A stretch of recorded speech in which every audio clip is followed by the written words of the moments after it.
Manish Stockholm के एक hotel के कमरे में बैठा था जहां वह छुट्टी मनाने गया था। उसकी सूची में शामिल वो जगह जहां उसे अपनी छुट्टियां बिताने की लंबे समय से ख्वाहिश थी। आखिरकार उसने इस ख्वाहिश को भी पूरा कर ली, लेकिन आज उसका मन कहीं और खोया हुआ था। दरअसल आज उसके बुजुर्ग पिता का जन्मदिन था, जिनका कुछ साल पहले ही निधन हो गया था। मनीष को वो दिन अभी भी काफ़ी अच्छी तरह याद थी, जब वे दोनों एक दिन दोपहर में मछली पकड़ने गए थे। चारा डालने के बाद जब वे दोनों लोग बड़े ही शांत मन से मछली के फंसने का इंतजार कर रहे थे, तभी मनीष ने बहुत ही सामान्य ढंग से अपने पिता से पूछा कि पिताजी, अब तक की पूरी जिंदगी में आपको सबसे खास उपलब्धि क्या रही है? ये तो बहुत ही साधारण सी बात है। मेरी जिंदगी की सबसे खास उपलब्धि तुम हो, उन्होंने जवाब दिया था। एक पिता बनना किसी भी इंसान के लिए जिंदगी का सबसे बेहतरीन तोहफा होता है। इस पर मनीष ने अपनी असहमति जताते हुए कहा था, लेकिन मैं नहीं चाहता कि कभी भी एक पिता बनूं।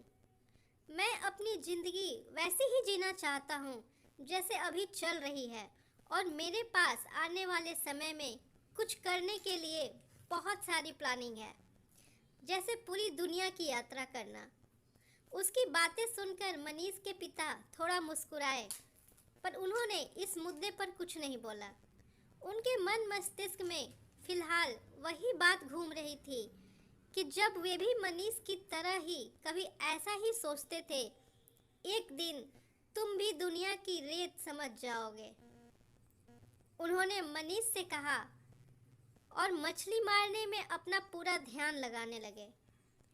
अपने पिता की कही बात आज भी मनीष के दिलो दिमाग में यादगार के रूप में मौजूद थी।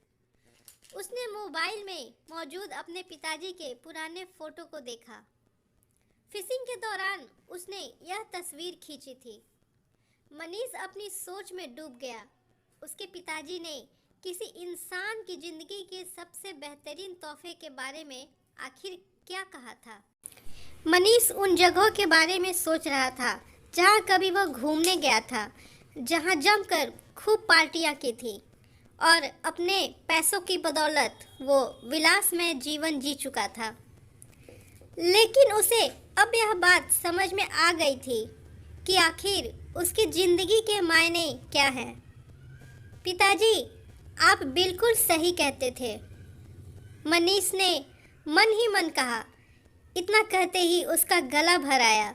अचानक से मनीष की चेतना उस समय भंग हो गई जब सुमित ने उसे पुकारा, डैड, आप अब चलिए, आपने मुझसे वादा किया था मछली पकड़ने का, आप मुझे भी अपने साथ ले जाएंगे।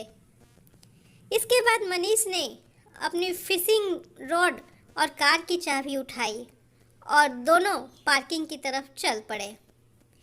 चलते चलते उसने मुस्कुराते हुए अपने बेटे सुमित से पूछा, तुम्हें पता है किसी इंसान की जिंदगी का सबसे बेहतरीन तोहफा क्या होता है? इस कहानी के बारे में आपकी क्या राय है? कमेंट करके ज़रूर बताएं। साथ में कहानी पसंद आई तो एक लाइक ज़रूर दें, क्योंकि आपका लाइक मेरे लिए मोटिवेशन है। और मेरे चैनल पे नए हैं तो मेरे चैनल को सब्सक्राइब करना ना भूलें। धन्यवाद।